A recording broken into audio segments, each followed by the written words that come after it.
We chose to talk about tonight about how to deal with life, how to deal with mainly with life crisis and problems that we have to deal with our life every day. Unfortunately, everyone in our generation has something to deal with. And there's a reason for that. Bezrat Hashem will try to understand the reasons for that, and then Bezrat Hashem find a solution. But the reality is that right now, I'm not comparing our generation to any other generation because I'm living in the present, not in the past. So I don't know how it was in different generations, but I know that right now, every person in the world, doesn't matter who he is or where he is dealing with some type of a problem. Some people, unfortunately, are dealing with 5 things. Some people are with 10 things. But at least one thing that is an extreme burden on our life. So unfortunately, one person loses a loved one, another person deals with a sickness, another person has problems with money and debt, and another problem has an extremely bad relationship with their spouse. Every person can point on at least one thing that is making his life extremely uncomfortable. Unfortunately, some people can point on at least 5 or 10. The major reason why is very, very simple. Because Mashiach has to come every second. The Kadosh Baruch Hu wants us to scream for Mashiach. So he makes sure that each and every one of us is pushed to a corner, so we will already scream for Mashiach. It says in the Gemara that right before Mashiach is going to come, we're going to have 2 options how the redemption is going to come. Either the redemption is going to come in a very nice and soft way. The Gemara says, and I quote, Im zachu, if they have a merit, then the Geula is going to come what's called bechesed v'rachamim. But we have to have a merit for that. It's going to come easy and slow and soft and everything will be good. V'im lav, and if they won't, ma'amid ani elehem melech, I'm going to put on them a king, shegzerotav kashot keshel Haman, that his decree is worse than Haman, u'machziram lamutav, and I'm going to make them do tshuva. Now, it doesn't necessarily mean that we're going to have a physical king like Haman that's going to put decrees on us. But Haman, we know, is a klipa. A klipa is a spiritual negative entity, a spiritual power that comes to oppose and hides kedusha. And in every generation, we have to deal with the Haman. That's why we read every generation in the Agadah, in the story of Pesach, B'chol dor v'dor omdim aleinu lechalotenu. Every generation, there's somebody that comes to destroy us. Some generations we're lucky, and we don't get destroyed. And some generations we're not. And unfortunately, history shows that about every 70 to 100 years there is a Holocaust. So 70 years ago there was a Haman in Germany, Mach Shemo Hitler, that came to destroy us. And a couple of years before that there was a Holocaust in the Soviet Union. Couple of years before that, couple dozens of years, we see that there's a Holocaust. Or some type of a problem to the Jews. So history repeats itself. This is what the sages mean, that every generation we have a Haman. Haman is not necessarily a man. Haman is a klipa, is a manifestation of a spiritual entity. And Haman is a descendant of Amalek. Amalek comes to destroy us, comes to remove us from our source, which is God. Now, if our generation merits, then the Haman doesn't manifest into the physical world. It stays in the spiritual world. And if we don't, then it chas v'shalom can manifest into the physical world. Now, right before the coming of the redemption, and I know maybe people think, we've been hearing about it for so long, that Mashiach is coming, it's not really true, it's not real, it's just an invention. I hear all sorts of stories and all sorts of excuses. When I tell them the word Mashiach, people say, no, start hyperventilating. It's not true. I hear people telling me it's an invention for the Jews to have hope. He's never coming. No, he's coming in 2,000 years. The reality, it's not true. The reality is that Mashiach is coming very, very soon. The reality is that he's already late. But he's coming very soon. And the Kadosh Baruch Hu wants us now to scream for the coming of Mashiach. So if we do it by ourselves, if we merit, then the Geulah is coming easy and soft. Nobody has the problems. But in love, if not, and the Kadosh Baruch Hu is going to put pressure that people are going to start being very uncomfortable. So that whatever they will turn to, there's not going to be a solution. And then they're going to start screaming to the Kadosh Baruch Hu, "En lanu al mi lismoch, ela al Avinu shebashamayim." We have nobody to count on, just but God. This is the major reason why we're all suffering.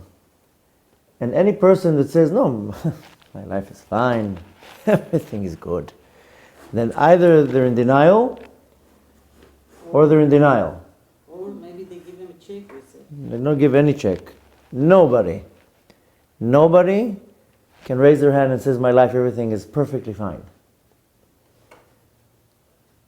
And you know what?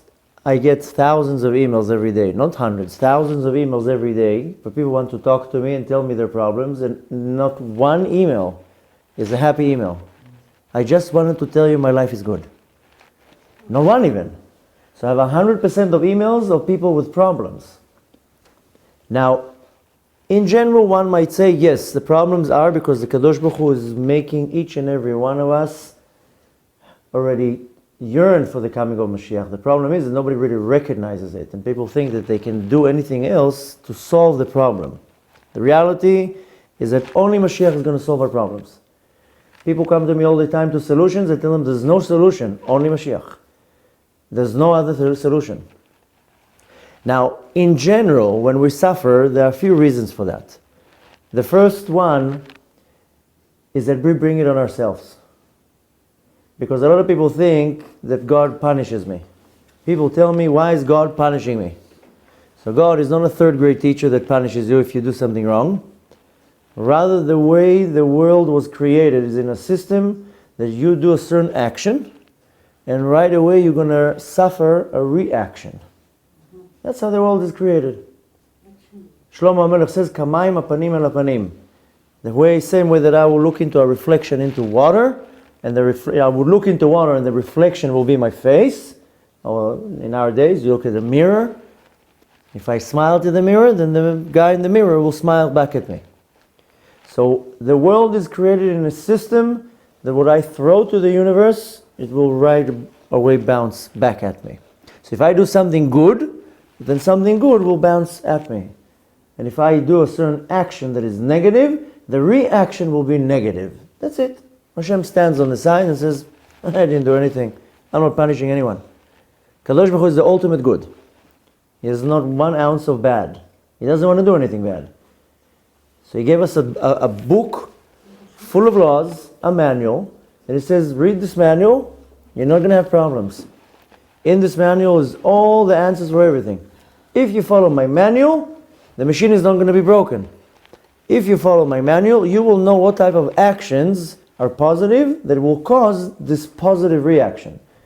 And I'm also going to give you a list of negative actions that you will know that there will be a negative reaction. That's it. That's the whole story. So the Torah tells me don't steal. It's not a recommendation. It tells me there's going to be a reaction. You steal, something negative will bounce back at you. Torah tells me don't lie. So, same thing. Torah tells me don't be jealous, don't be angry, and many other things. I'm talking about the things that are basics. So the Torah tells me in a very simple and clear way, you follow my rules, the reactions you're going to get are going to be exactly what you put out there. End of story. Very simple. Then there's another way why suffering come to us. We all reincarnated. We all came here at least a couple of times. A lot of people think that we come back here to fix what I damaged in a previous life, which there's some truth to that. But I came here to finish a cycle. Because I came into this world to do all 613 mitzvot in thought, speech, and action. That's what the Ariya Kadosh says. So I have to come here constantly till I finish it. Unfortunately, as I come and return here all the time, then I mess up some things. I leave things behind. So I have to come back and get them. So part of my coming back here is to complete what I didn't do. But another part is that I left some debt here. So sometimes I'm actually paying a debt from a reincarnation, from a different life. In the middle of the life, something happens and like, wow, what's happening? Yeah, it's something you did 1,000 years ago.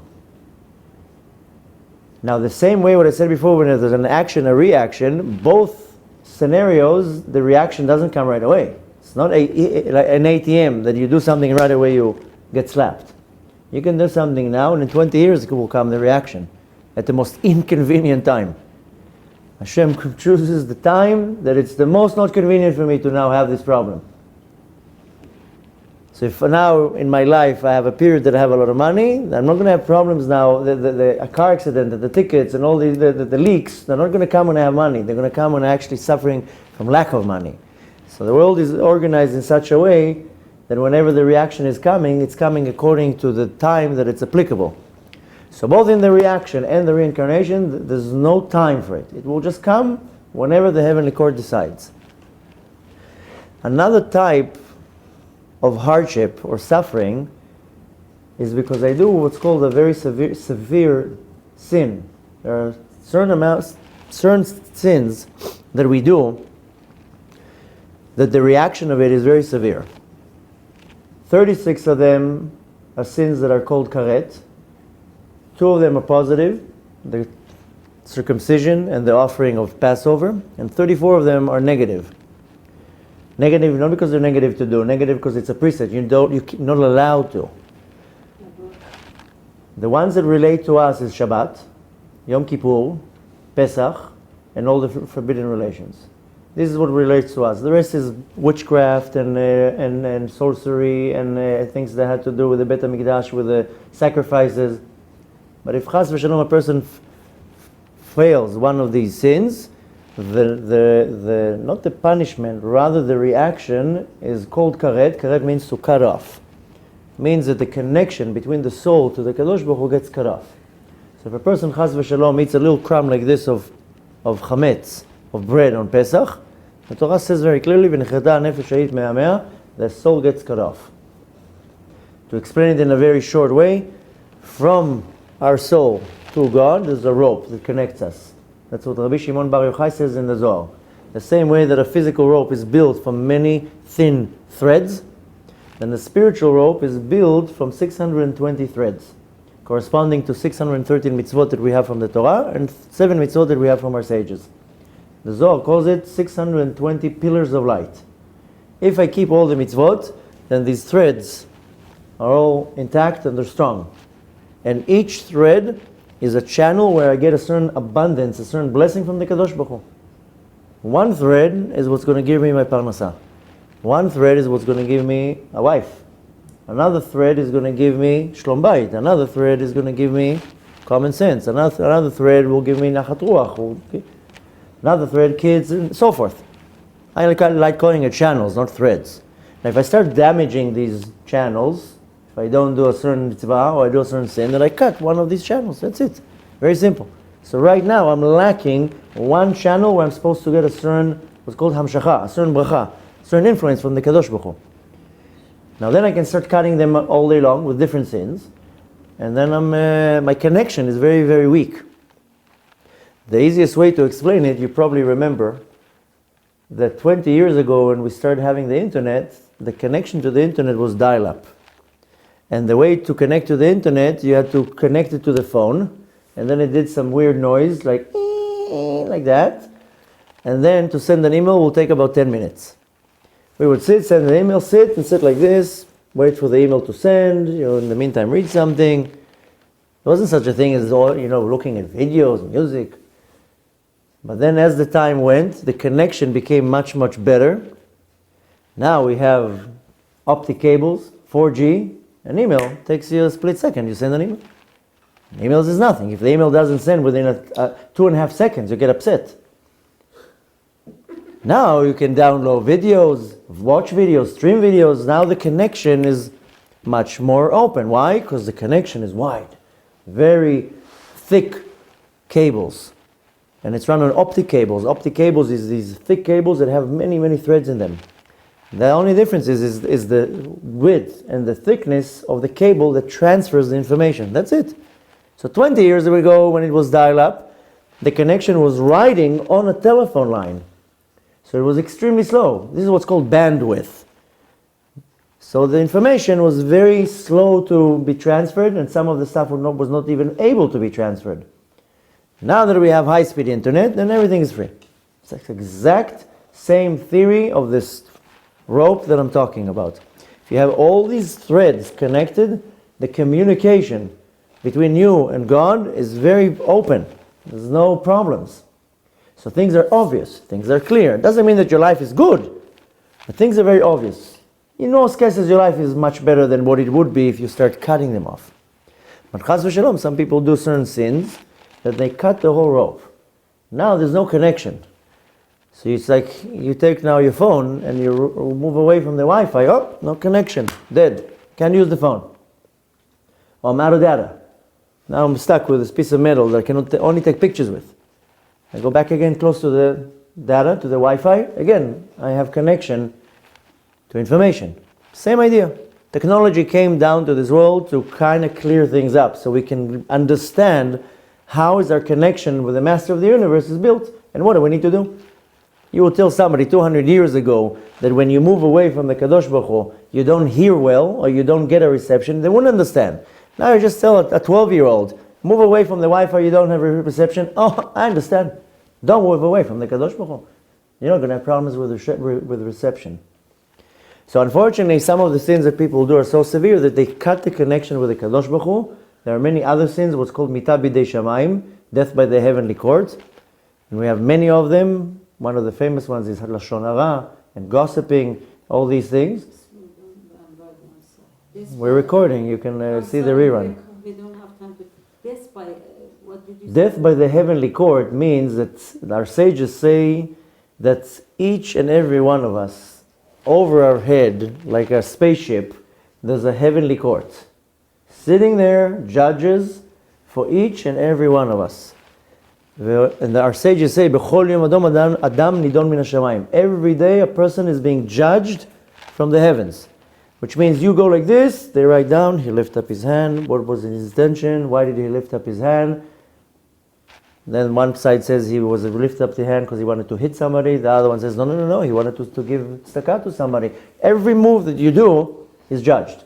Everything is written. And according to the judgment of this court, that's how they treat you. Now, there's many of these courts. Chazal even teaches us that when you pray, then your prayers go to the first Beit Din. Then they analyze the prayer. If the prayer is good and worthy, they elevate it to the next Beit Din. They review it. If it's good, they elevate it to the next Beit Din, and so forth till it reaches the Beit Din of the Kadosh Baruch Hu. And if that gets the approval, it reaches into the Kadosh Baruch Hu. Beit Din is a courtroom. And why is that? Because if I now go to shul and I have tefillin on my head and talit, but I just go like and on my phone at the meantime, and then I'm running business with the guy next to me, this prayer will come to this first Beit Din, they look at it, throw it out, we don't need this prayer. It has nothing to do with it. We're not elevating it even up.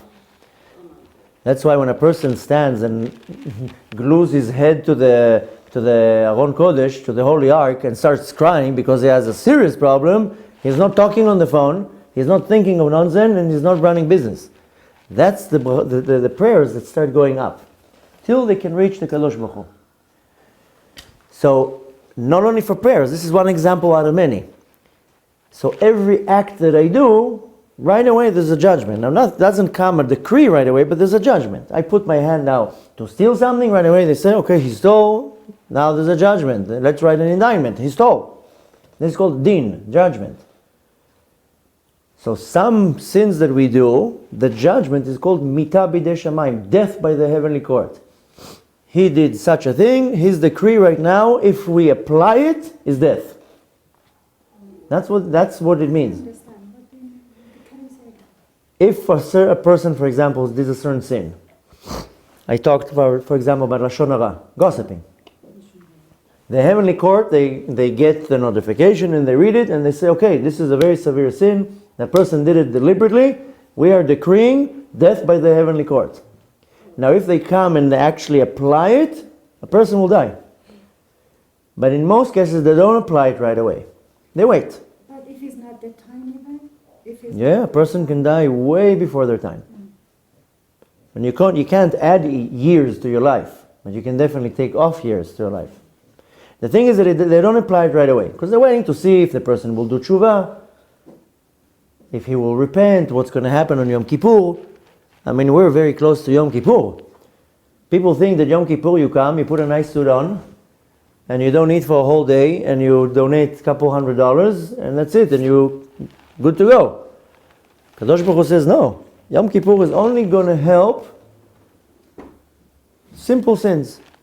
It doesn't help sins between Adam lechavero, between me and another person. Yom Kippur does not help for that. And Yom Kippur does not help for sins that are called Mitah Midei Shamayim and Karet. That Yom Kippur doesn't work. Mitah Midei Shamayim is the death by the heavenly court, and Karet is when the souls get cut off. Yom Kippur, first of all, now we have 40 days, started yesterday, to start saying sorry to the entire world. Because Kadosh Baruch Hu says, if there's one person out there that is upset with you, and you didn't appease him, you didn't apologize, you're not good with him, you didn't straighten out the debt, don't come to my show. Don't come and pray. I'm not going to forgive you for anything you do to me before anyone else out there forgives you. So I'm giving you 40 days to bang yourself on your head so you can remember, who do I owe money? Who do I have to apologize? Who do I have to forgive to? Who do I have to straighten out a certain issue? So before comes Yom Kippur, I did my tshuva. Then I'm ready to come into the Kadosh Baruch Hu, to the synagogue, and pray for him to forgive me for all the things that I did in front of him, that I didn't eat kosher, and I didn't say Birkat Hamazon, and I didn't keep Shabbat, and things that between the Kadosh Baruch Hu, not me and another person. Then if I do all this, if I'm lucky, if my tshuva was accepted, then 90% of all this dirt, all the sins, they get off. But the severe sins like Mitah B'dei Shamayim, for gossiping, death by the heavenly court, or any of the karet, Yom Kippur does not help. Yom Kippur takes the sin, puts it on hold. Now the person has to go through what's called Yisurim, hardship, to get the stain off.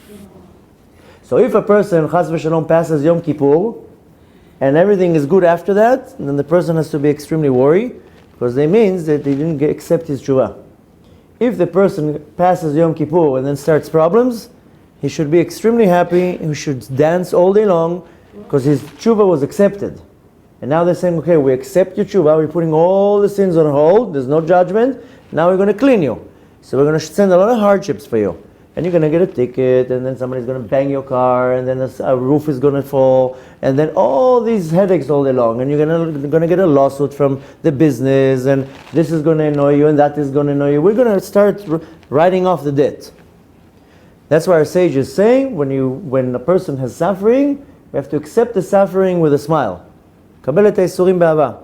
Accept the hardship with a lot of love. Why? Because that's Kadosh Baruch Hu washing all the dirt off. The Gemara says that if a person has no Yisurim, no hardship for 40 days, he should be extremely worried because the Kadosh Baruch Hu is not paying attention to him. 40 no, any day. If you have 40 consecutive days that you have no hardship at all, be very worried. It means the Kadosh Baruch Hu turned around the shoulder and says, okay, lost case. That's why we constantly have all these hardship all the time. Now, a hardship can be chas v'shalom, a serious operation, or a financial loss. Our sages say hardship can be that you put your hand in your pocket to take out a quarter and $1 came out. Or you wanted to take $1 and a quarter came out. So even this fly that's annoying you, Yisurim. Yes. That's Yisurim. You got one off. And then in some, he's annoying you now. And then when you have this little mosquito at night, that's Yisurim too. Everything is Yisurim. It's very good. Say everything happens. Yeah. And then when he bites you and all day long, everything is Yisurim. You're driving around the block now for 20 minutes looking for parking, that's Yisurim. And then you see the parking, the guy goes out, you start zooming and somebody goes in, Yisurim. It's all Yisurim. So all Yisurim. That's why all the time you have to be like, thank you, Baruch Hashem. Baruch Hashem. Thank you. To Clean. He's cleaning us. Exactly. Now, the fourth type of hardship that we go through has nothing to do with us. It's a nisayon. It's a test. Hashem puts us through a test to see how we're going to react. That's it. He will put a situation to see if I lose my temper, if I lose my patience, if I still believe in Him, if I still trust in Him, if I'll still go to shul to pray even though I didn't get what I wanted, if I'm going to be like a 3-year-old, I didn't get my toy, I'm not doing this now. It's testing me to see how I'm reacting. The problem is that we don't know each thing where it's coming from. Now I'm suffering through a hardship. Somebody banged my car. Now a couple $100 to fix the car. So our sages say, if a person has if a person starts getting yisurim, yefashpesh b'maasav, start making an analysis. Yefashpesh means to sift. Not exactly sift, but look what I'm doing. And you make a quick analysis. Maybe I owe somebody money, maybe I heard something, maybe I did some reaction, a certain action. Maybe that's just the reaction, maybe I did something. Now you make a quick analysis, maybe I did this, maybe that. If you don't come to anything that you can kind of figure it out, then you move to the next category. Now usually the Yisurim will come with a connection to what you did. So if the hardship is financial, could very much be that I either stole, either took something without permission, I either borrowed something and did not give it back, I did gezel, meaning taking something that has belonged to me, and anything that has to do with finance. Now a lot of people think that stealing is just putting your hand in somebody's bag and taking out. You can steal somebody's time. You can steal somebody's knowledge. There's many types of taking without what doesn't belong to me. So sometimes we are allowed to share. What do you No, mean? but you can steal somebody's time. For give you an example. If you're now standing in line and then you come in front of somebody, you stole that person's time. Is that what you mean? Yeah. Not only that, you can go now to a lawyer or a doctor or an accountant or a psychiatrist, whatever. He tells you have an hour. He tells you have 1 hour. And you go 1 hour and a minute, you have to tell him, do I owe you something for that minute? If he tells you it's okay, don't worry about it, fine. If not, you owe him a minute. You stole his time.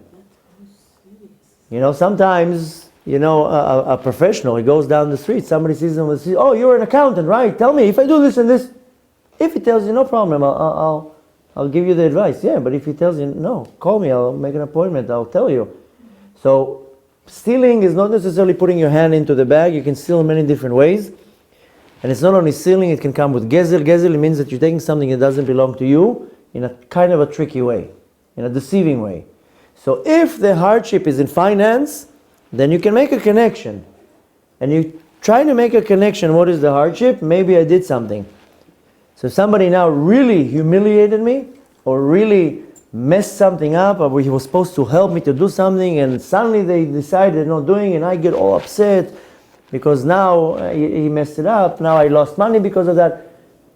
Maybe I hurt somebody's feelings, and the reaction that I'm getting is somebody, not even deliberately, did something to me that is hurting my feelings. And Betsy, maybe a day before, or a week before, a month before, I hurt somebody, or I did the exact same thing. The problem is that in most cases we have an ego, and our ego will go in between, and the ego will filter the reality. So I'm not going to remember that I hurt somebody's feelings, I'm just going to notice that somebody's hurting my feelings. And I'm not going to remember that I did something wrong to somebody, I'm just going to remember that that person is doing something wrong to me. So you want to do an analysis. Why is it coming? Ultimately, we can't really know if it came from a sin, if it came from a reaction, from an action that I did, if it's something from previous reincarnation. Sometimes it's extremely hard to know. The point is that if Kadosh Baruch Hu wanted you to know, He would send you an email and tell you, right now, this Yisurim is because of that. He doesn't want you to know. He wants you to figure it out by yourself. You just told me, I was asking Hashem, why I have so much flies in my kitchen. You just told me. I was asking. You can buy just a spray to the flies and solve the problem. I asking him and you answer. Or you put the screens on the window. Screen, but it's Yisurim. Okay, Baruch Hashem. You have to accept the Yisurim B'Ava. Let's try to do questions after, so we can go through the shiur, and then and then we'll have less Yisurim. So some people sitting in the class, for them it's Yisurim. Everybody stops for a second. I get emails from my viewers. Can you tell the crowd to shut up and stop asking questions? I want to hear the class. So yeah, it's Yisurim. Yeah, they're getting Yisurim right now. Everything is Yisurim. Yisurim is good. It's like a diet. When you're thinking of it, Yisurim is a diet. Diet is annoying. You can't eat cakes right now. You can't enjoy the good food. You can't eat sugar. But you get a good figure. So you suffer, but you get something good out of it. So Yisurim is good. The point is not to hyper ventilate and not to be OCD on every little thing that happens. Because I get people calling me in the middle of the night at 2 o'clock in the morning telling me, don't ask.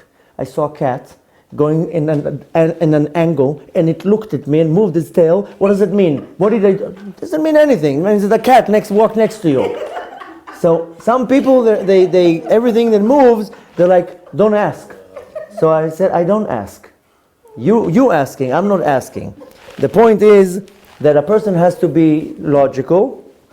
And when I said before that when a person keeps all these threads connected, things are clear, that doesn't mean his life is good. That's why a lot of people say, oh, but I see also religious people and they're suffering. The beard is not a remedy against a hard life. Even religious people, they go through suffering. But a lot of people who are not observant, they like pointing and saying, no, also the religious people, see, they're doing all the mitzvot and they're suffering. So one has nothing to do with the other. The difference between maybe the observant person, first of all, also an observant person do a lot of bad things. The fact that somebody wears a black suit and a long beard doesn't mean that he's so perfect. That's first of all. Second of all, a person who's doing a lot of mitzvot might go through suffering, but at least they have a little bit more of a clear way to see, and they realize, oh, you know what, it's like this and like that. I have a helper that something went wrong not too long ago. Right away he was like, I know why I said something not nice to my wife. Right away knew. He went and apologized to his wife. So when a person is more connected to the Kadosh Baruch Hu, and these threads are connected and these channels are intact, then at least you see, oh, it's very obvious. And you don't wonder why there's flies in the kitchen all day long. It comes to you very obvious. That's the advantage, that you are connected to the source of information, because you have clarity. You realize, why am I getting these yisurim right now? Either I have to do tshuva, maybe I did something wrong. Maybe if I don't find anything that I did wrong, then I say, okay, must be either from a previous life, and let me be very happy because they're now taking off $5,000 out of my credit card bill, or maybe it's a test. Let's see what's the test here. Let's see what Hashem is testing me. The point is that we constantly go through Yisurim. We constantly go through all sorts of hardships, and we want to get rid of it. The ultimate is how I started the shiur, is that Kadosh Baruch Hu is putting this pressure on everybody. Exactly. So we can scream for Mashiach to come. Now. Exactly. The problem is that nobody screams for Mashiach. Very few people really want Mashiach to come. Because really, a lot of people don't even believe it's real. And they don't believe that a person can come now and change the reality of the world and make the world a better place. Because when Mashiach is going to come, there's not going to be any more death. There's not going to be any more diseases. There's not going to be hospitals. There's not going to be lawyers. There's not going to be problems. There's not going to be anything. It's going to be a perfect life. Just yesterday, I gave a lecture, and this guy came and told me that he wants to move to Israel, but he wants to move only in 5 years when he's finishing his medical studies. So I said, stop right now. You're wasting money, because very soon you're not going to have anything to do with your profession. There's not going to be doctors. So you're wasting now time and money. Take the amount of money you spend now on tuition, move to Israel and learn yeshiva. That's it. Because if Mashiach is coming tomorrow, in a month, or in half a year, there's not going to be doctors. You wasted your time.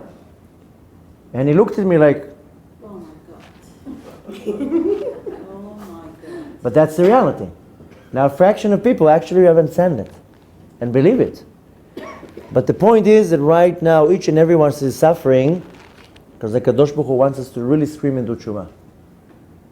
Kadosh Baruch Hu wants us to see why the world is like this, because Kadosh Baruch Hu wants us to scream Hashem, I know that my finance, my $100,000 debt on the credit card is not going to disappear like that.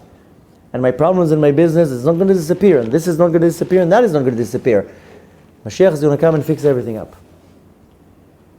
Now the thing is that a lot of it has to do with us. A lot of the problems we create. The biggest problem that we are in charge of, that we create, is our ego. Our ego is the problem that creates most of the problems. Because if I humble myself, 80% of the problems that I'm going through, they're not problems. They're just situations.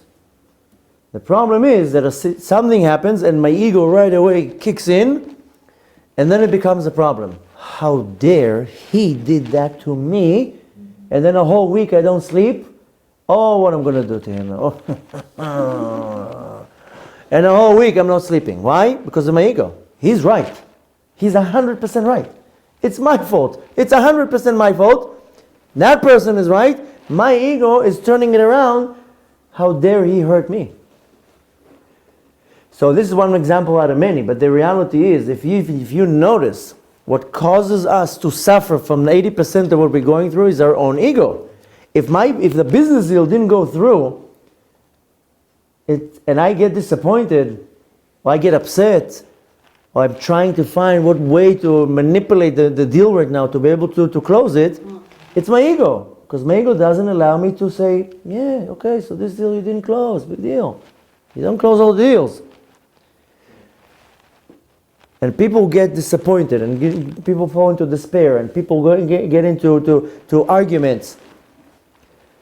Most of the problems that we encounter, and we perceive it as our hardship and problems, is just our ego coming and interfering in between, like a friend that hyping up. He said that about you. That's what the ego comes. He comes and he whispers in the ear and he annoys you.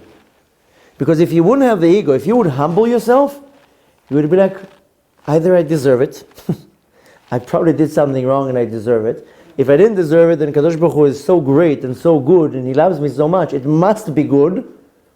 Your way you perceive things are completely different. Now, if you have an ego, then you have also the chutzpah to look at the Kadosh Baruch Hu and say, why? Why? I went to the synagogue 2 weeks ago. Why? 3 months ago I gave $80 tzedakah. Why are you being mean to me? So we have the chutzpah to even look up to Shamayim and have complaints and come with a list of complaints. I'm so good. Look what I'm doing. That's only the ego. Because if a person wouldn't have an ego, he'd be like, it's probably me. Because I did an action and now I'm suffering a reaction. Doesn't matter if it's in a previous world, if it's now, and even if it's a test. In any situation, the ego is the one who comes and puts a stumble block for me to fall over. And even when it comes even at a test, if a person is humble, he sees the test right away. He understands, okay, right now Hashem is testing me with Parnasah. He wants to see if I'm still going to have faith in Him, if I'm going to pray to Him, or if I'm just going to complain all day long, or if I'm going to now say, okay, business is not working in the kosher way, let me do it not kosher. So Kadosh Baruch Hu puts situations, and He wants to see how I react. And I'm giving one example out of many. It can be in anything in our life. Half of the things in our life are just tests, and these little things that the Kadosh Baruch Hu plants around us to see if we're going to still follow the Torah. Because the Torah teaches, don't judge another person, judge him favorably. So there's going to be a nisayon to see if I judge that person favorably. And then the Torah tells me, don't be jealous of another person, be happy with what the Kadosh Baruch Hu gave you. So the Kadosh Baruch Hu is going to plant all these things that will cause me to be jealous of that other person. He has a nicer car, he's more successful in business, he's more popular. So the Kadosh Baruch Hu is constantly going to plant these things to test me. Now the solution is very, very simple. The easiest solution is just to scream to the Kadosh Baruch Hu to bring Mashiach. And if a person is not dedicated 24 hours a day to hastening the Geulah, so don't complain.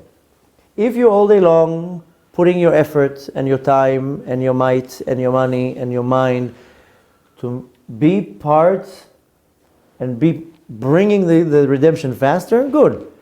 But if a person does nothing, then he cannot complain that we're suffering without Mashiach. And the reality is that a lot of people say, listen, I'm not so observant.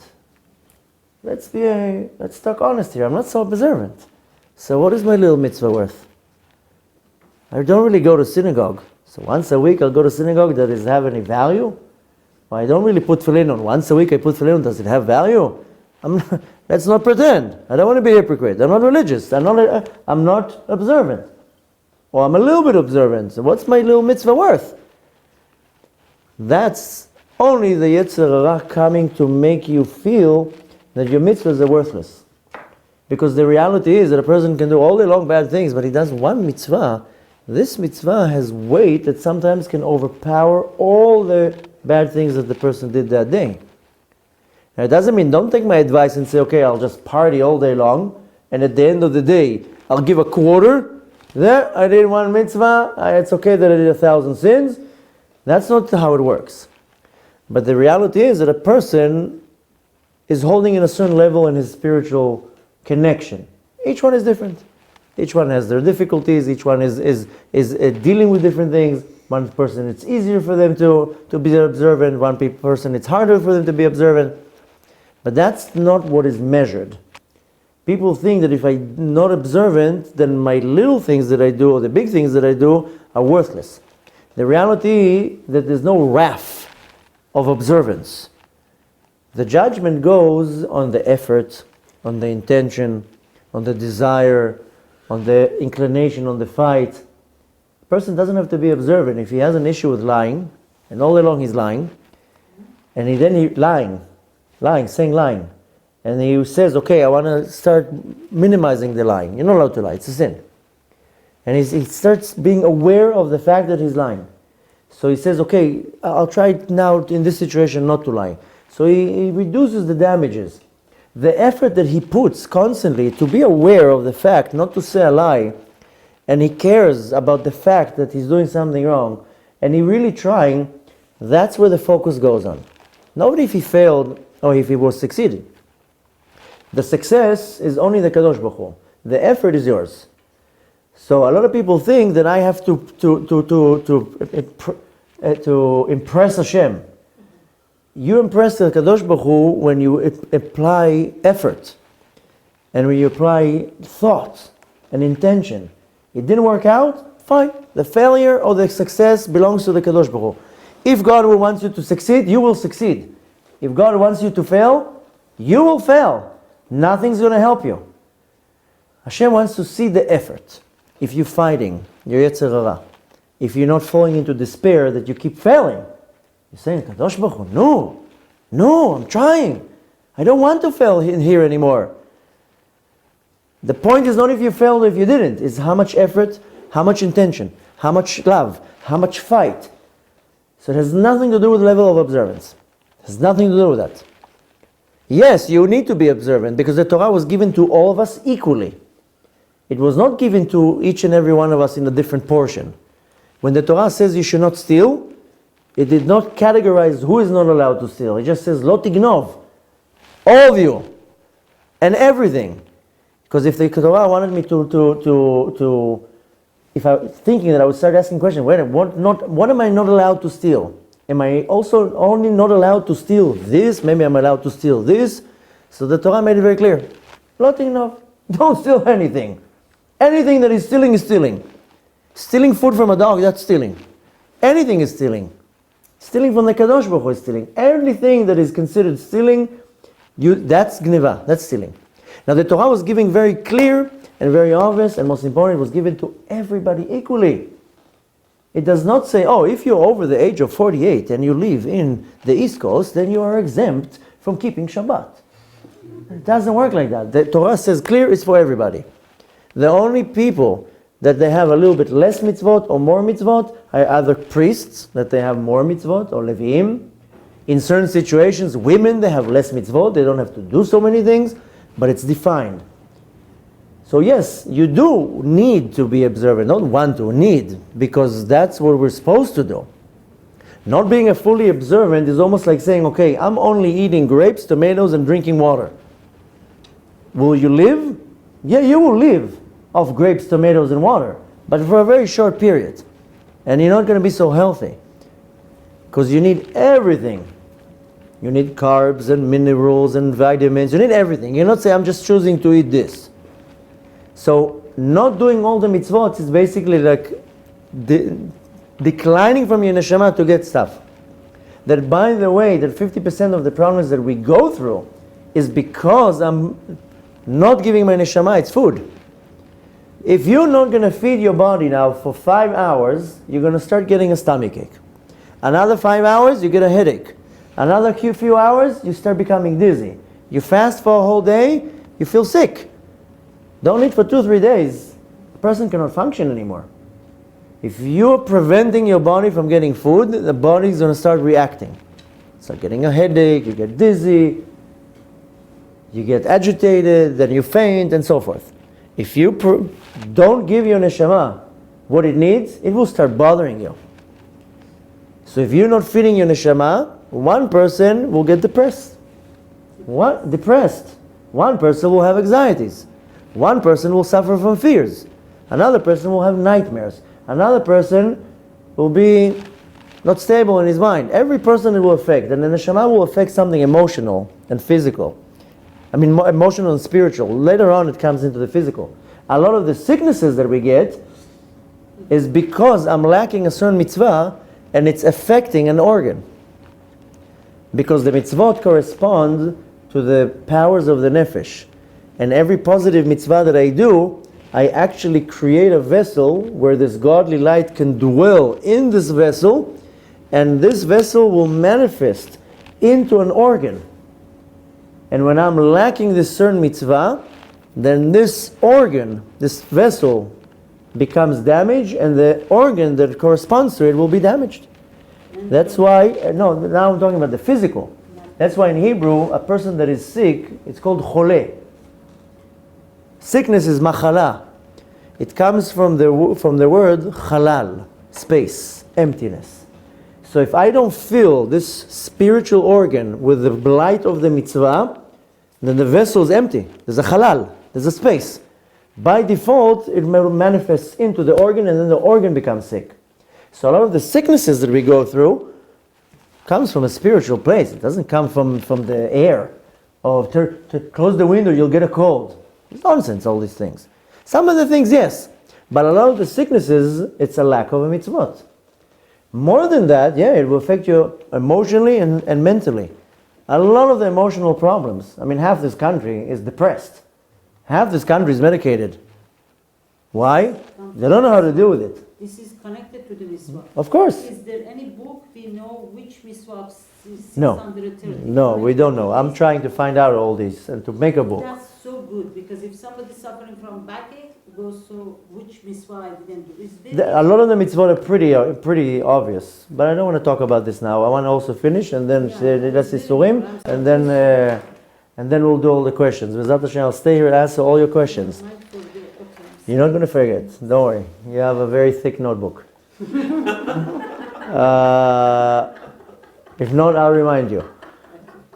The point is that we bring on ourselves, I called it in the beginning an action, a reaction. I'm trying more to explain it. But the reality is, when you deprive your soul from those mitzvot, a certain mitzvot, doesn't matter which one right now, your soul will get affected at some way and will start nagging you. So one person will just get these unbelievable migraines. And he will go to 1,000,000 doctors, and the doctors won't solve it. So they'll just shut him up with some chemical. Yesterday I met this young lady. She came to tell me, we were talking about Kriyat Shema Lamidah, the bedtime Shema before going to sleep, and she was asking me questions. She was like, I have a problem because I don't fall asleep. I have a problem with falling asleep. So when should I say the Shema? So I told her, every time you don't fall asleep, then get up, say Shema again. And she was like, but it's very hard for me to fall asleep. I'm suffering from insomnia. So I told her, why? She was like, because I'm taking a certain pill to deal with my migraines, and it's keeping me up. So I said, so why are you taking the pill to the migraines? So you're shutting down the migraines, but now you can't sleep? What kind of a doctor is that?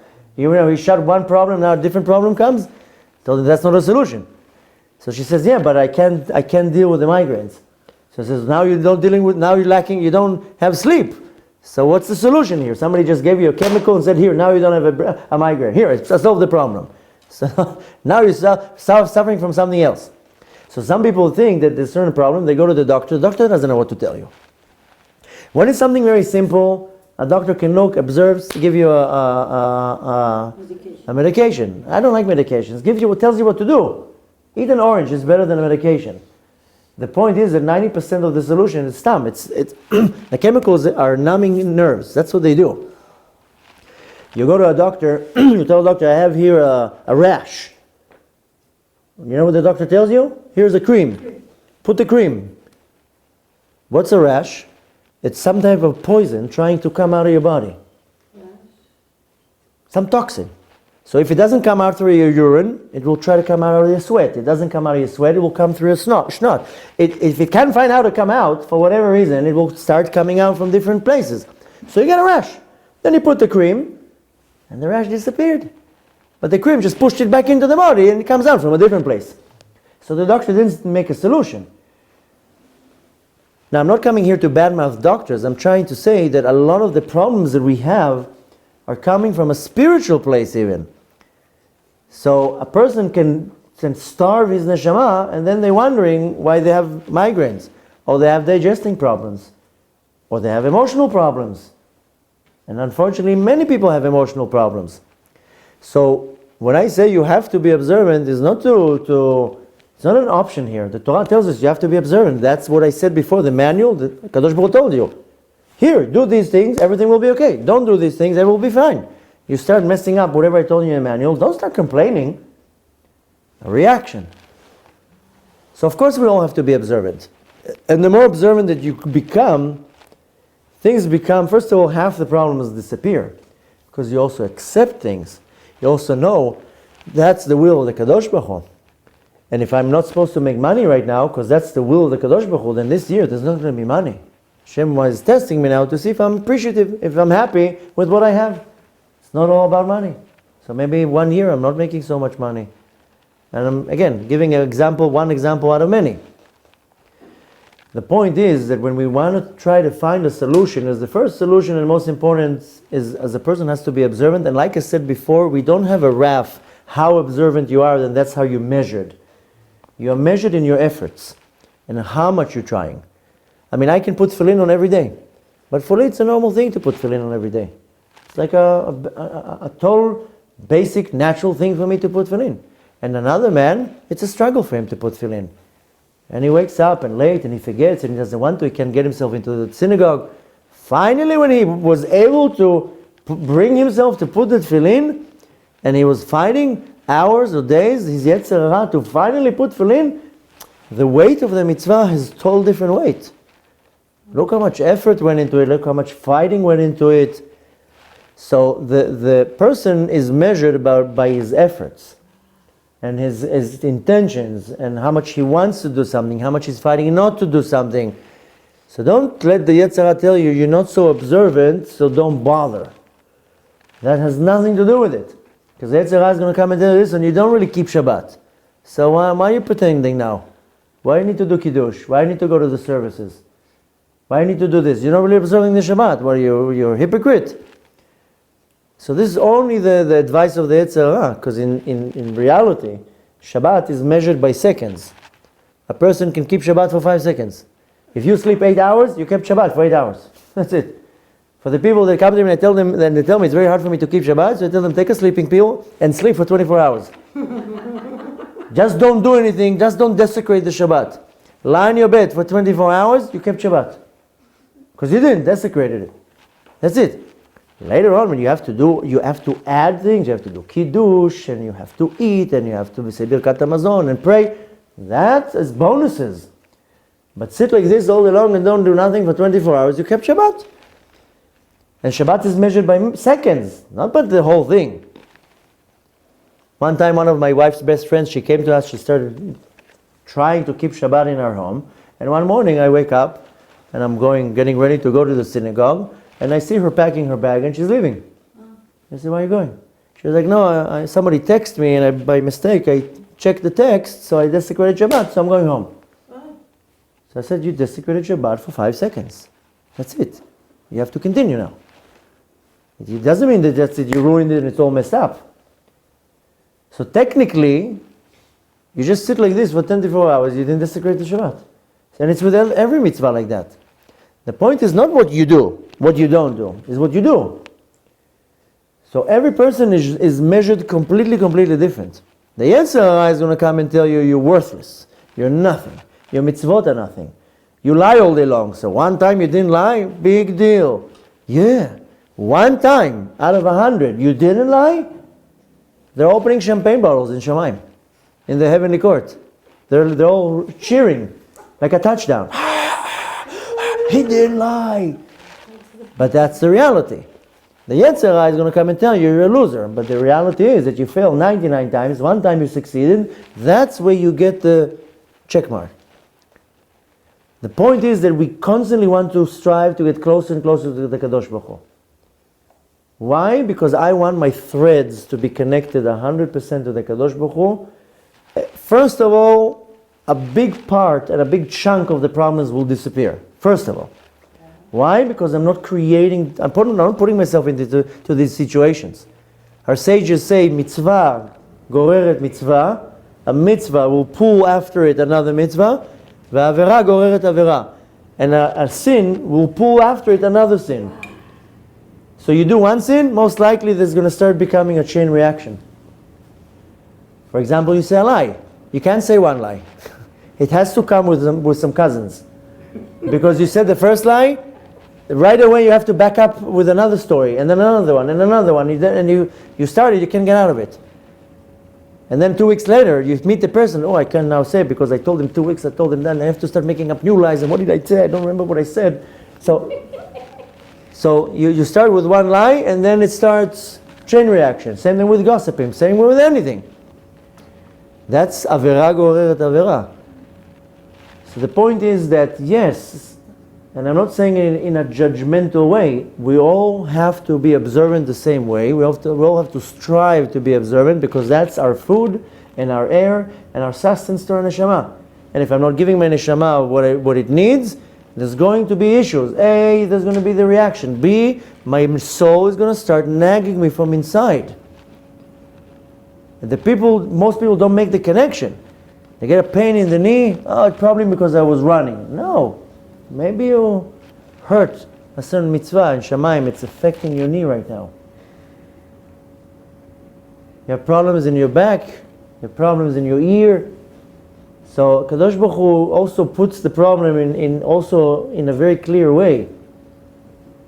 Not too long ago, one of my students had a very bad ear infection. Doctors they did everything, nothing helped. Then he went into the natural starts, putting all sorts of things in his ears, walking with leaves sticking out of his ear, garlic, putting things on his head, all sorts of nonsense. And then I told him, just listen to the Kadosh Baruch Hu. That's it. Just listen to what the Kadosh Baruch Hu is telling you. And also listen to your wife. You're not listening to your wife. Because the Kadosh Baruch Hu told Avraham Avinu, Kol ma shesara ishtecha omeret lecha shma bekola. Whatever your wife tells you, Sarah, listen to her. So he tells me, how did you know? I said, I don't need to know. But your ear hurts you? Listen to your wife. Listen to the Kadosh Baruch Hu. So it's not always black and white. But some things are pretty obvious. So each and every one of us wants to refine ourselves. So this is the why we came here. And in most cases, a lot of the hardships that we go from, that happen to us, is to make us refine ourselves. To be more patient, to be more accepting, to be more loving, to be more understanding. If you're looking at it in a completely wrong angle, because your ego is feeding you, then you don't get the point.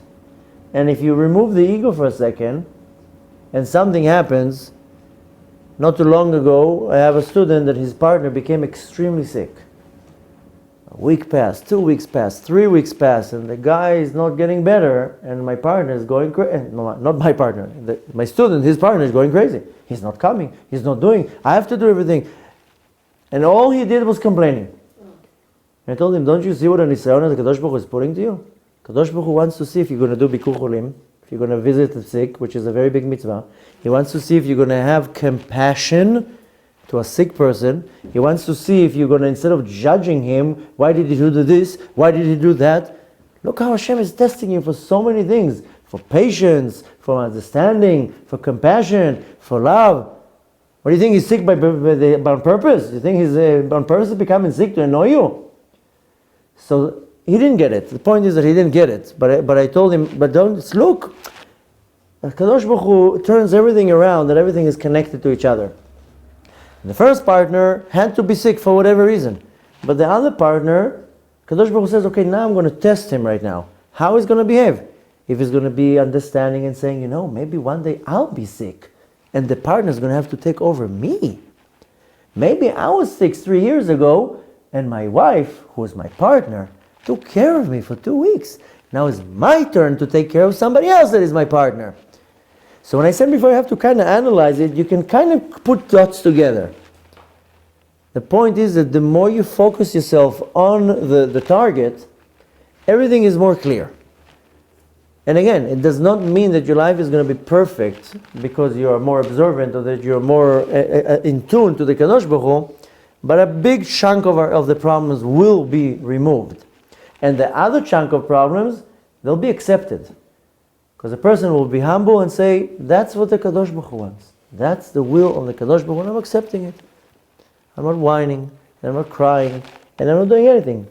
That's what the Kadosh Baruch Hu wants, and it doesn't matter what I'm going to do. That's what's going to be. And that you can only reach if you humble yourself. And the worst character trait that we deal with is pride, geava. If a person has pride, everything is messed up. Pride is the worst character trait that the person is born with. And every person that has pride, I pity this person, because he can't handle himself even. Everything annoys him, everything disturbs him, everything is against him. And the character traits are like a tree. The highest character trait that is negative is pride. Pride right away will birth anger and sadness. Why? Because somebody hurt my pride and right away I become angry. How dare he did that? Or sadness. Somebody hurt my feelings. Somebody did something wrong to me. So right away I'm birthing two other character traits.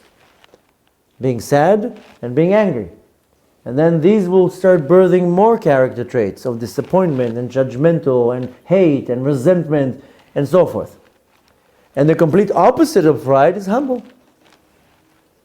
And who was the humblest person in the world, in history? Moshe Rabbeinu. So Moshe Rabbeinu got the title Rabbeinu. Each sage and each tzaddik got a title. Avraham got the title Avinu, he's our father. Yosef got the title HaTzadik, Yosef HaTzadik, he was the righteous one.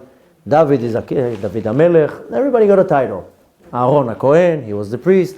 Moshe got Rabbeinu, our teacher. To teach us the most important thing, be humble. Be humble, everything will work out.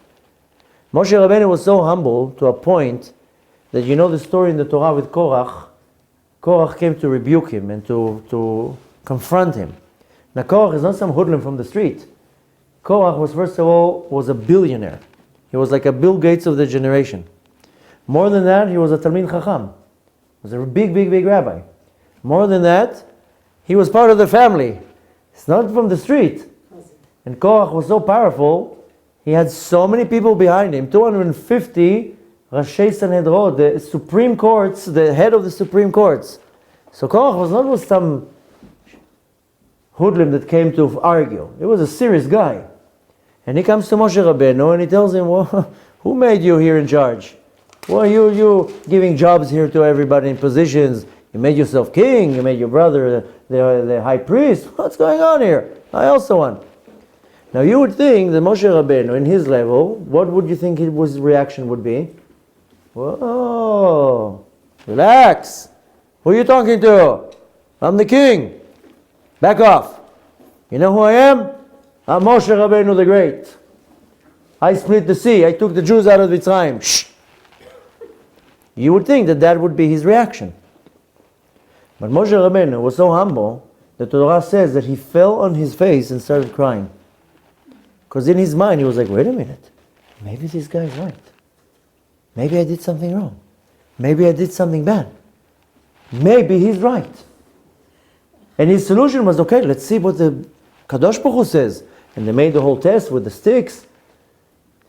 But what it comes to teaches us is the most fundamental thing, is be humble. The more you humble yourself, then you start removing half of your problems. Because you start realizing that, wait a minute, maybe I was wrong. Maybe now I'm deserving it because maybe I didn't do that. Maybe I hurt that person's feelings and now I'm getting a reaction.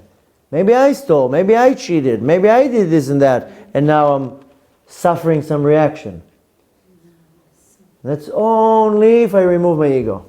If I remove my ego, I can guarantee to you that half of your problems are going to be removed. Because you're not going to see it as a problem. You're going to see it as, okay, I'm seeing it as a class, as a lesson, as something to learn from, as a mirror. People get upset at their spouse because the spouse said something. That's only ego. Because the spouse comes and says, listen, you don't get up in the morning to go and pray. Straight away screaming. No, she only says, you don't get up in the morning to pray. Why are you becoming so defensive? Oh, my ego. She's only coming to make your life better. She's only telling you, listen, I'm noticing something you're not noticing. You want to get better. Get up in the morning. Go to the synagogue and pray. The ego right away will cause a clash. Who are you to tell me what I'm good at and what I'm not good at? You also don't wake up. You also don't do this. You also don't do that. Right away an argument. Instead of being humble and saying, yes, my mirror is showing me what I'm lacking. How can you learn? How can you learn what you're doing bad when you come in with an ego, with a pumped up chest that will right away tell you, you're fine. You're the best. You're the smartest. You're the great. Everybody owes you. Anybody who dares to tell you how bad you are, don't listen. How can you learn? How can you refine yourself? The reality is that we came down to this world to refine ourselves. And people think that we came down to here to only do mitzvot and learn Torah all day long. To learn Torah and to do mitzvot, we have to, like I said before, it's the nutrition, the air, and the food for our soul. But what we came to do in this world is to refine our character traits. That's it. This is called refinement of character. Tikkun HaMidot. I came here with a bunch of characters that are messed up, and I have to refine them. And the Kadosh Baruch Hu is going to be so kind, He's going to put in front of me the right people that are going to make sure that I can really work on my midot. So if I have problems with patience, Kadosh Baruch Hu is going to give me a very annoying kid that's constantly going to spill things on the floor and make problems and make my jacket dirty and all day long. So if I have a problem with patience, I have to work on my patience. This is a character trait. So Kadosh Baruch Hu is going to put very annoying people around me. Oh my God. And if I have a problem with anger, Kadosh Baruch Hu is going to put in front of me a wife that's going to make me angry all day long. To see if I can work on my anger and not explode every time she says something. So the Kadosh Baruch Hu has a very funny sense of humor. And every person in my life is a mirror to one of my midot, one of my character traits that I need to refine. Now if the ego comes between me and the mirror, then I don't see anything. If I move the ego and I look at the mirror and like, oh, that's what I have to refine, and without judging that person that is showing me, without hating that person, without talking bad about him, without getting upset at him, and so forth. So ultimately we came to refine ourselves. This is the ultimate Geula, the redemption, is when the Kadosh Baruch Hu wants us to be refined. And a person that refines himself, they can take him his entire life to refine himself. A person the day before he dies will finish the cycle, will finish, okay, that's it. 60 years, I was a hothead. The last day I'm like, no, I'm not getting upset today. So all of this together boils down to the same thing, that if I'm not focused on the target and I'm busy with many other things, 90% of the view on the ride is not going to be nice. We all go on a train from point A to point B. You can sit on first class, you can sit in economy class, you can sit next to the window, next to the window. You choose where you sit in the ride. This is not the real train that you have to pay for first class. They tell you, you choose where you position yourself where you want to be in the ride, and that's what's going to cause the view to be good or not good. If you close the shade of the train, there's no view. Don't complain that you don't see view. You close the shade. If you move away from the view, if you move back to the to the cabin of economy or wherever they call it, you choose where you're sitting. So if you sit yourself next to a very clear window, the view doesn't look so bad. You have to go through the ride regardless. Our life is a roller coaster going up and down, constantly up and down. One time you're up, one time you're down, one time you're up, one time you're down. That's the rhythm of the world. Kadosh Baruch Hu created the world with a rhythm. World is moving, constantly moving. And the proof to that, you see, take a person, connect him to a monitor, and you'll see that the heart is going up and down. Toot, toot, toot, toot. Up, down, up, down, up, down. Why is it not going in circles? Why is it not going sideways? Because the rhythm of life is going up and then it goes down. And then it goes up and down. And if it doesn't go up and down, you're not alive because it's a flat line. If your life is flat, everything is the same, then you're spiritually dead because like a person who dies, the line becomes flat. Same thing. So the Kadosh Baruch Hu created the world with a rhythm that you go up and you go down. When you go down, you take a deep breath, you catch momentum and you go up again. Like a fun roller coaster. So you have to go on the ride regardless. You choose what's the view. The view will be 80% of your hardships. So to deal with my hardship, the first and most important, I have a manual. It's called the Torah. Open it, read it, learn it. That's going to solve 90% of your problems. With that, start getting rid of your ego. And the ego is, by the way, pumped up. Usually, if you want to look at it mystically, the ego is pumped up only from sins. It's not pumping up from mitzvot. You do mitzvot, you start to diminish your ego. You humble yourself. Because when I do a mitzvah, most of the mitzvot that I do, I say a bracha. And when I say a bracha, some people will go with the kippah all day long. Some people, they'll put the kippah on to say the bracha. Some women cover their hair all day long. Some women cover their hair when they do say the bracha.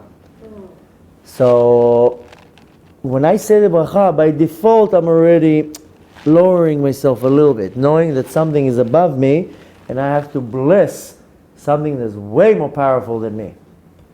So when I do mitzvot, most of the mitzvot, they have a bracha. The minhagim, they don't have a bracha. A lot of the things, they don't have a bracha. But a mitzvah, most of the mitzvot, you have to say a bracha before. Bracha comes from the word in Hebrew, hamshacha, to pull down.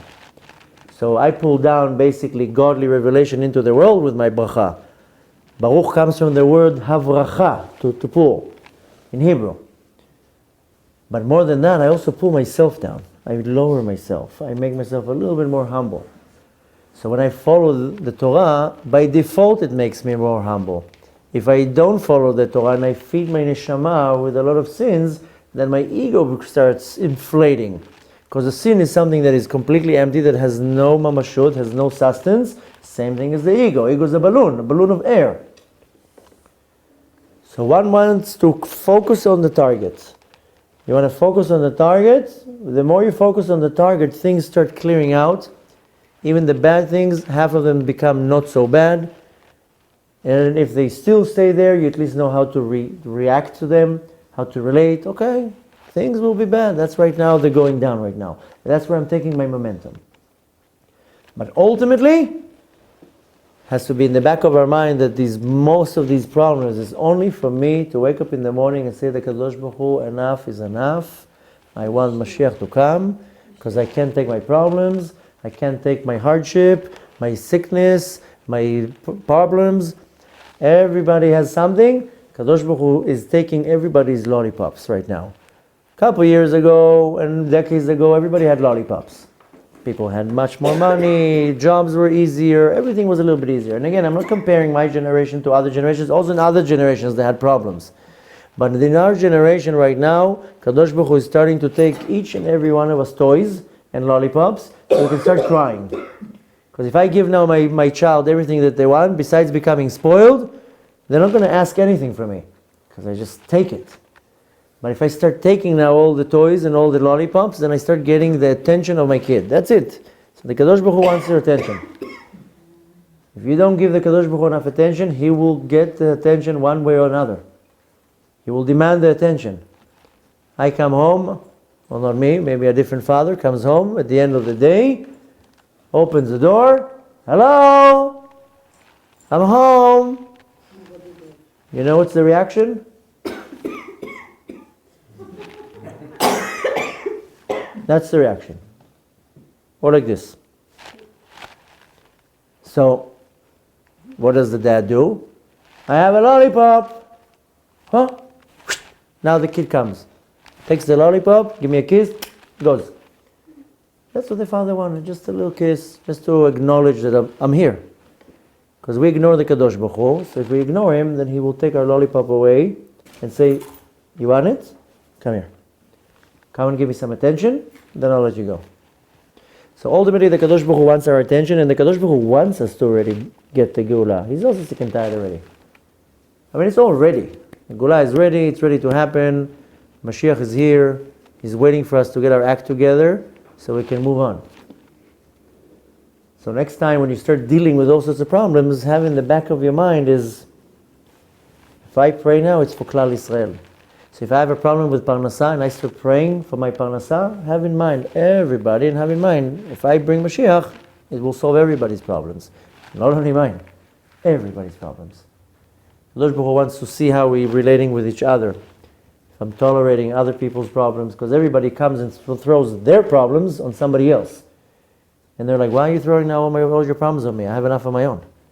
So the Kadosh Baruch Hu is testing us in all different ways. The bottom line is that we need the redemption. Now we are standing in a very auspicious time. Not only that we're right before the coming of the Geulah, we're also in the month of Elul, the month that we have the opportunity to do tshuva, the opportunity to really dissect everything that we did, to see where am I lacking, what am I not lacking, how am I going to stand now in front of the king in 28 days, how is my report, how many flies I'm going to have in the kitchen. What you need to take from tonight is that there's no hocus pocus to remove my problems. There's no hocus pocus. People think that they'll go to the rabbi will give the bracha, they'll give him $18, everything is solved. That doesn't work anymore. It doesn't work. Kadosh Baruch Hu says, I'm not buying this anymore. So there's no hocus pocus. There's no hocus pocus to get the problems out of the window. It's effort. No, it's effort. Of course, Mashiach.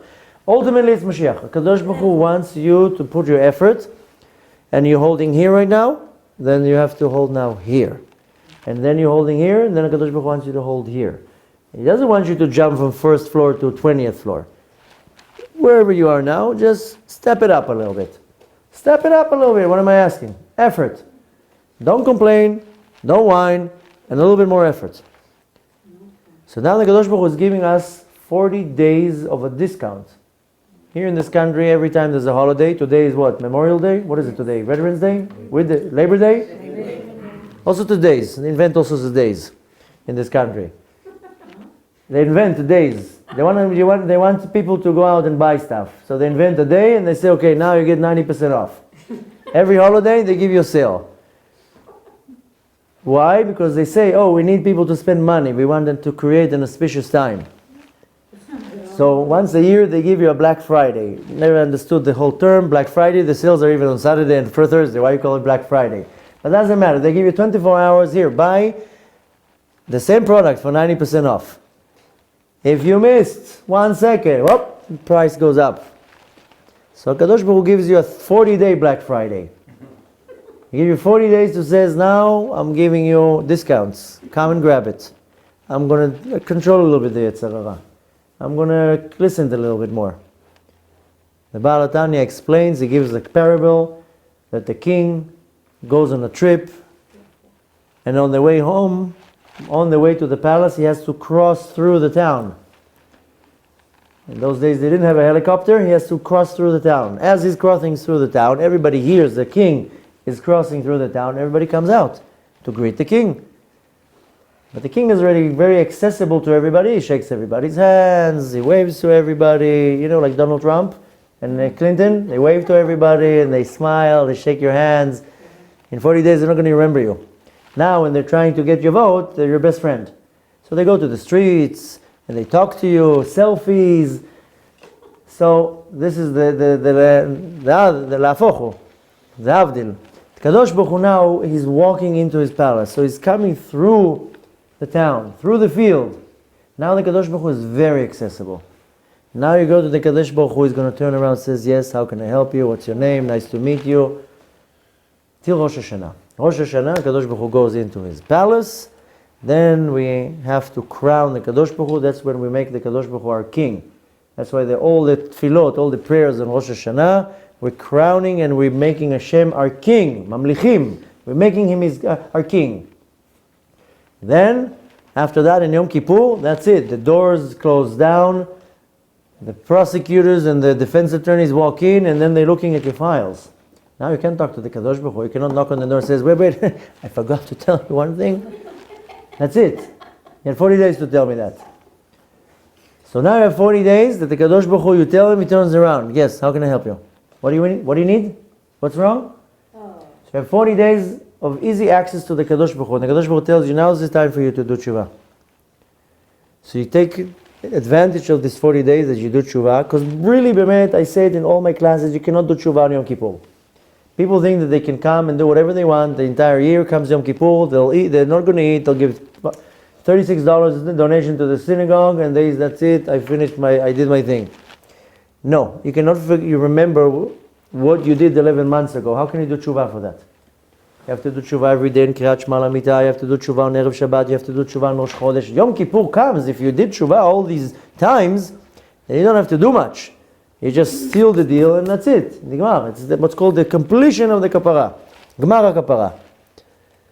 So we have to do tshuva every day. But now we have 40 days to really take our business serious and to do tshuva, to take ourselves good decisions, to start removing all the dirt and all the junk away. Start putting much more effort into that. You know, right now they had the Olympics games somewhere. Right? The Olympics. They have the Olympics now? In Brazil? Finish? Okay, I don't watch TV. But one thing, I'm traveling now, I'm flying. In one of the stops in the airport, I saw in the TV, the race. So you see a bunch of people running like yo-yos. Running in circles. 20 laps, 40 laps, I don't know where they're running. But they're running. And for 20, 30, 40 laps, they're running the same pace. Then when they come to the last lap, then they give it full force. They step on the gas, start running. Why? Because it's the last one. The whole time they maintain some type of a level, an energy. So they're not going to get tired. But at the end, they do good the last push. And then one takes the gold medal. So we're now at the last loop, however you say it. We're 11 months, we were running in circles. Now it's the last circle. Now you take the last breath and you give it all you can. So you can have a whole final loop that you can be a winner. And again, it's the effort. It's the intention. It's how much love goes into the mitzvah. How much energy goes into the mitzvah. How much fighting goes not to do the sin. It's all this process. Don't measure the success or the failure. The result is that has nothing to do with you. That's the Kadosh Baruch Hu chooses. Kadosh Baruch Hu he measures pressure, resistance. That's the whole thing. And the resistance is good for us. That's why a lot of the suffering that we go through, it's actually good for us.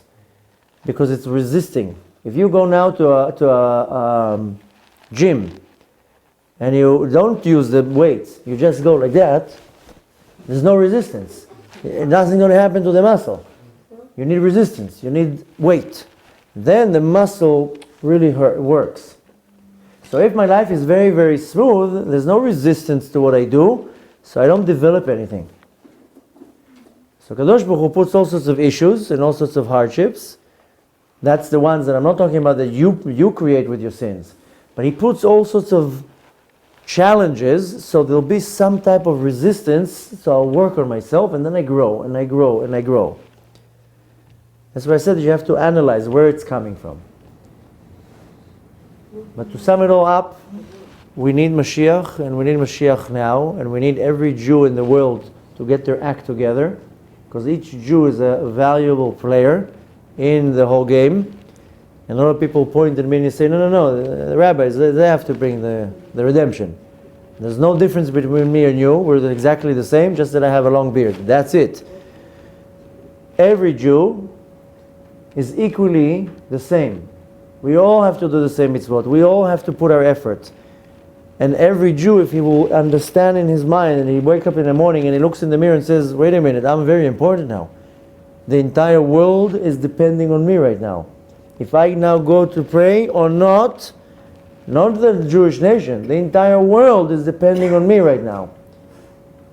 Because one person, one soul, you can have 10,000. It's not enough. You need that last one. Once I saw a video, actually, I put it on one of my videos to show. You see a bus that fell over, and it fell on a man. And you see everybody from the street coming to try to move the bus.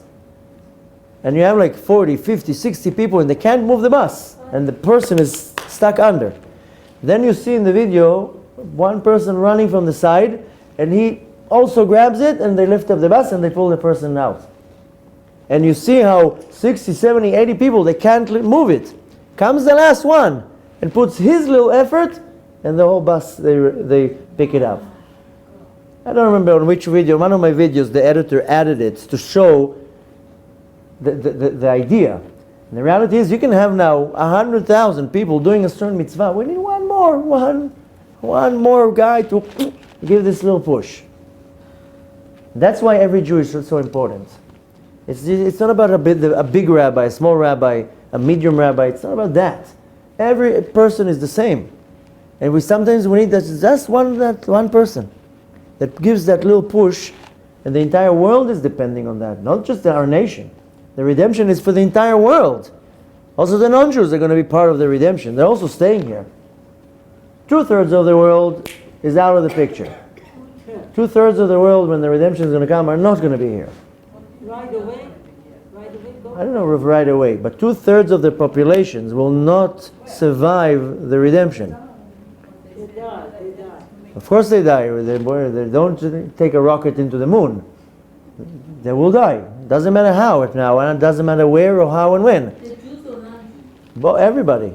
It doesn't say exactly, but we know from our sources that at the time of the Geulah, the redemption, 2/3 of the population of the world will not survive it. If the Geulah is going to come in a disaster, it's going to be very easy. If it's not going to come in a disaster, then Hashem has His ways. And there's disasters happening every day. Last week, half of Florida is underwater. You know, every week something happens, Kadosh Baruch Hu blinks, whoa, a monsoon comes, washes off half a place. So Hashem sneezes, earthquake. So these are considered of 2/3, probably Yeah. started already. Oh, yeah, the redemption already started. The process already started. What are the signs of the Mashiach that we see now? All the signs. Let me finish and then you can ask all the questions. The point is that, now I got sidetracked from the why we talked about the 2/3, but the reality is that 2/3 of the population of the world will not survive the redemption. The reason why I said that is that 1/3 will survive. You're talking about 2 billion people, meaning that the majority of the world, of the non-Jews, of the nations, are part of the redemption. Meaning that when I do now mitzvah, the entire world benefits from that. Our sages say that if the non-Jews would know what they will benefit from us having the holy temple, they would force us to do mitzvot. They benefit from that, from the holy temple just like us. We see that, we know, the time of Shlomo HaMelech. All the nations were benefiting from that. It was peace all around the world. So the reality is that each and every one of us is a very valuable player, a very important number. Maybe it's one number out of a million, but it's still a number. Still has value. And each and every one of us, our mitzvot, are extremely powerful. Our thoughts are powerful. Our speech is powerful. Every little thing that I do, if I don't do it for myself, at least I'll do it for everybody around me. For my wife, for my kids, for my neighbors, for my community, for the entire Klal Israel, and the entire world. So Bezrat Hashem, we should all get the opportunity to really take this time to do tshuva, complete tshuva, to really look inside ourselves, what we can fix, what we can remove, where we can grow, where we can refine ourselves. So we'll all be standing in the time of Rosh Hashanah, and Bezrat Hashem will be blessed in a beautiful new year. Amen. And hopefully, I'm hoping that the redemption will come before that year. But if Chas v'Shalom, this Mashiach decides to wait another 28 days, then at least that the coming year will be the year of the redemption. I don't want parnasa. We don't need parnasa. Anything else? We just need the redemption. That's what we need to focus on. That's what we need to pray for. Don't pray on Yom Kippur and on Rosh Hashanah. Please give me $2 million. Don't pray for that. For money? No, don't pray for money. We need money for No, physical. don't worry. God will give you exactly what you need. You know that now, before the summer, all my kids went to summer camps. 2 kids did not say anything. 1 kid came and told me, I need money for the camp. It's pocket money.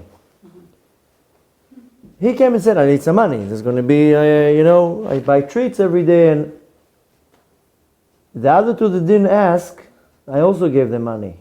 I knew they're all going to get money. I know they need pocket money to go in the camp. So the one who asked, even if he wouldn't ask, he still would get it. The other 2 did not ask. They didn't tell me anything. They came, they got a kiss, they got a hug, they got a bill. Here, that's for you, to buy your treats every day. Kadosh Baruch Hu knows what you want. You don't need to ask it. You ask it once, please give me parnasa tova. That's it. So it's not about parnasa. If you ask for Mashiach, you're not going to need parnasa. It's not about health. You ask for Mashiach. Mashiach is the ultimate doctor. So we need to ask for what we really need. Kadosh Baruch Hu knows you need a house and health and shlom bayit and sustenance. He knows what you need. Don't worry. He gives you way more than you can handle. We shouldn't ask him because the Hashem is walking now on a... You can ask, but not in fanatic way. Don't be locked just on parnasa. Say, Kadosh Baruch Hu, Bezat Hashem, give me this year, easy parnasa, good parnasa, as much as you think that I'm worth, and that's it. End the story. You know, when my kid goes and pulls on my leg, I want a lolly, I want a lolly, I want a lolly. I got the point. You said it once. It's annoying. Some kids, they pull your sleeve.